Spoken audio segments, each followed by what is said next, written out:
আসসালামু আলাইকুম। আজকে কি তৈরি করছি সেটা তো প্রথমেই দেখিয়ে দিচ্ছি।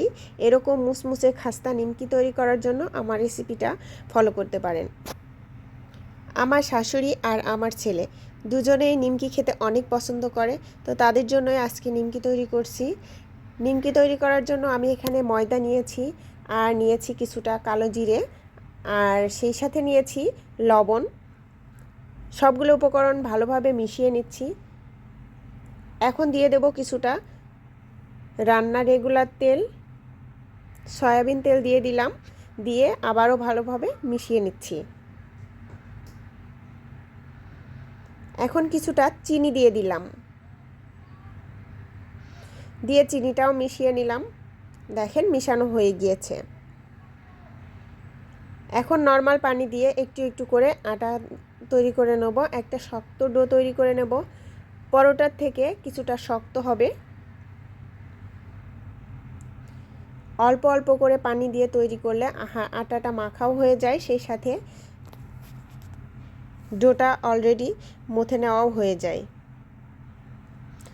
তো এভাবে আটা মাখাতে মাখাতে এক সময় দেখবেন প্লেটের সাথে বা গামলার সাথে আর লাগছে না, পাত্রের সাথে, ওই সময় বুঝে নেবেন যে একেবারে আটা মথা হয়ে গিয়েছে। তো এখন কিন্তু আবার ঢাকনা দিয়ে আমি আধা ঘন্টার মতো রেস্টে রেখেছিলাম ছেট হওয়ার জন্য। তো আটা ছেট হয়ে গিয়েছে। এখন আমি তুলে আটাটাকে দুই ভাগে ভাগ করে নিলাম। এখন ছোট ছোট লেচি করে নেব, খুবই ছোট ছোট লিচি।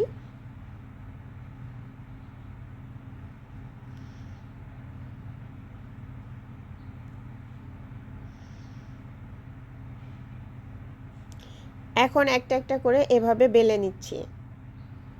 আপনারা কিন্তু আপনাদের সুবিধা মতো করে এভাবে বেলে নিতে পারবেন, এতে তেমন বেশি আটা দেওয়ার প্রয়োজন হয় না।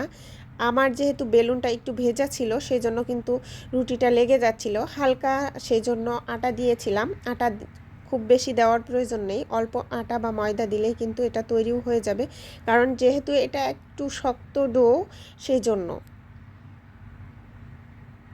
তো আমি আরও একটা নিমকি তৈরি করে নিচ্ছি। এভাবে পাতলা পাতলা রুটি তৈরি করে 3টা ভাঁজ দিলেই কিন্তু রুটি হয়ে যাচ্ছে।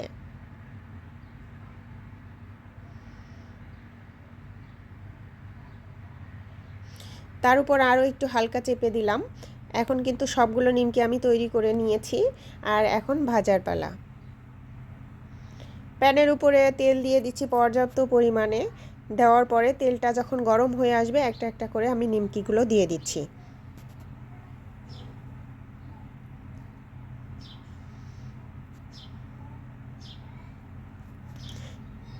একটা দিয়ে একটু তেল চেক করে নিলাম। তো এখন কিন্তু আমি সবগুলো নিমকি মোটামুটি যতগুলো এই প্যানে ধরবে আর কি, এক ব্যাচে সবগুলো ভেজে নেব।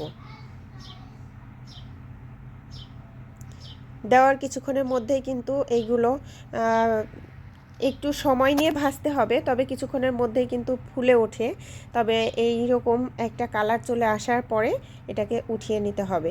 তবে একটু সময় নিয়ে ভাজলে এই নিমকিটা অনেক দিন ধরে খেতে পারবেন। ভিতরটা যেন পারফেক্টলি ভাজা হয় সে পর্যন্ত অল্প আঁচে ভেজে নিলে এটা খুব ভালো হয়। সবাই ভালো থাকবেন, সুস্থ থাকবেন। আল্লাহ হাফেজ।